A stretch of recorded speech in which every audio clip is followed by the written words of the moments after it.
major problem with Obamacare is it works through the goals insurance for company. the Mountaineers for a single health care system. We have several. We want to educate people in West Virginia regarding health care and how single payer is the one financial substructure that would make sense to establish health care. And then we want to support the national office in all their endeavors of education and work to promote that. Single payer or Medicare for all is basically it's socialized insurance. Okay, it's where an equal distribution of payments by people is put into a trust fund, and a single entity is responsible for ensuring payment and establishment of a program for delivering health care. So it's really an infrastructure for providing health care. And Medicare, which is basically a single payer for those over 65, is the model. It just needs to be improved and taken all the way down to include all folks. This is one financial statement I thought was really a helpful one, is that 97 cents of every dollar from Medicare goes to patient care, roughly. Medicare, not Medicaid. Yeah, we'll get to Medicaid, but Medicare is for the folks over 65. Okay. And basically it's single payer for people over 65. Did you want to add anything to that? Okay. Now the second thing is what happens with private insurers. They average about 80 cents per dollar on patient care. The other 20 cents goes to things like profit, including what they pay their CEOs, and also, which is in the millions or tens of millions or hundreds of millions. It also goes to advertising and the salespeople and television advertisements. It goes for all the profit, the advertisement. It goes for the underwriting. For example, in Medicare, they don't say, well, you're not eligible for us because you have diabetes. That's a pre-existing condition. They don't do that in Medicare. Okay. But in private insurers, the underwriting costs money. People have to do the underwriting. Okay. So that takes up 20 cents of every dollar that's totally not going to patient care. It's totally wasted. The interesting thing is that it's not just 20 cents, though. Because in order to be a provider, whether you're a physician or you're a hospital or whatever, you have to deal with the private insurers. So you have to hire billing clerks. You have to hire lots of people to deal with this system. You have to use your time.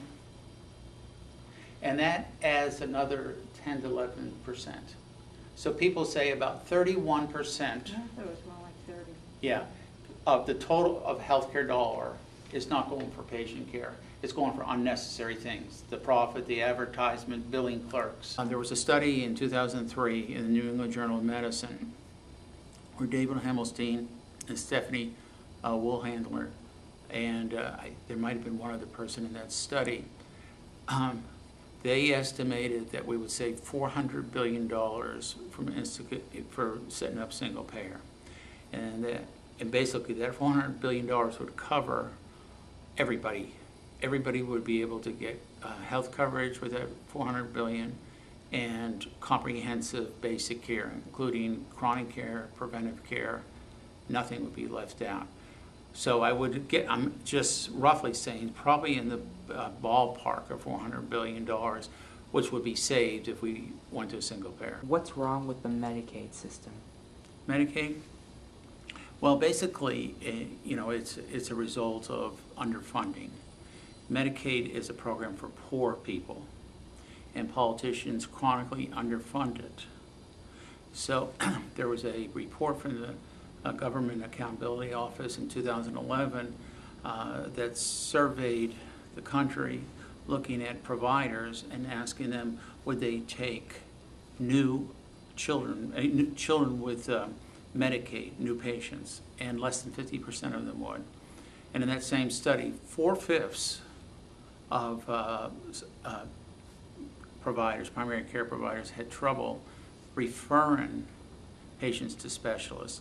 So Medicaid is a little bit better than not having insurance, but not a whole lot better. That was my first year in practice. I was in Kingston, New York. And the office organizer, the clerk, I mean, there was a practice of 4 pediatricians, and she was, experienced. She was the one that really ran the office. And a mom had called me in the morning and was worried about her kid. It didn't sound real serious, but she was worried. It says, why don't you come in at 1 o'clock? I told the clerk, I told her that it was coming in. The mom came in and she had Medicaid. The clerk tried to basically humiliate her in front of the office. So I should have known Medicaid. And, the idea that it's second rate, that it's, that these people are less.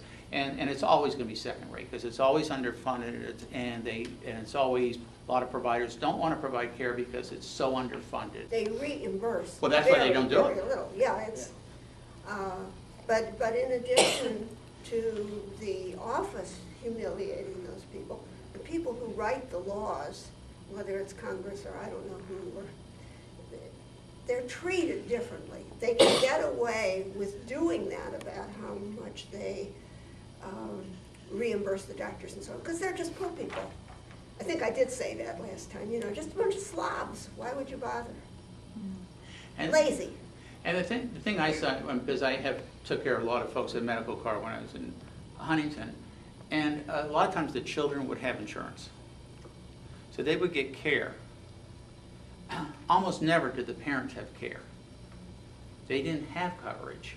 So they would come in with physical complaints, worried they had something bad, depression, and not go for treatment. Well, to think that you could take care of a kid and leave a parent not treated is really crazy. Would there be rationing? Well, let me just back up for a second. Okay. There's a tremendous amount of rationing in the United States right now. Okay, we ration totally based on your ability to pay. Okay, and in fact, if you don't pay, if you don't have insurance, you have a much greater rate of dying. For every 1 million people that are uninsured in this country, 1,000 of them die each year. Okay, so 48,000 people died last year because of not having insurance. That's real rationing. Okay, so that no, there's enough money to go and cover all basic services. You wouldn't need to ration. You might have to wait a little bit for routine care. Just like in emergency care you would get immediately, but let's just say you needed something that wasn't urgent and you had to wait, just like now. You want to go see your primary care doctor, it takes time before you can get in. Okay, so no, there would not be rationing. However, let me just add one thing about that. There would be decisions made about what is covered and what's not, because there's a lot of expensive technology out there. Okay?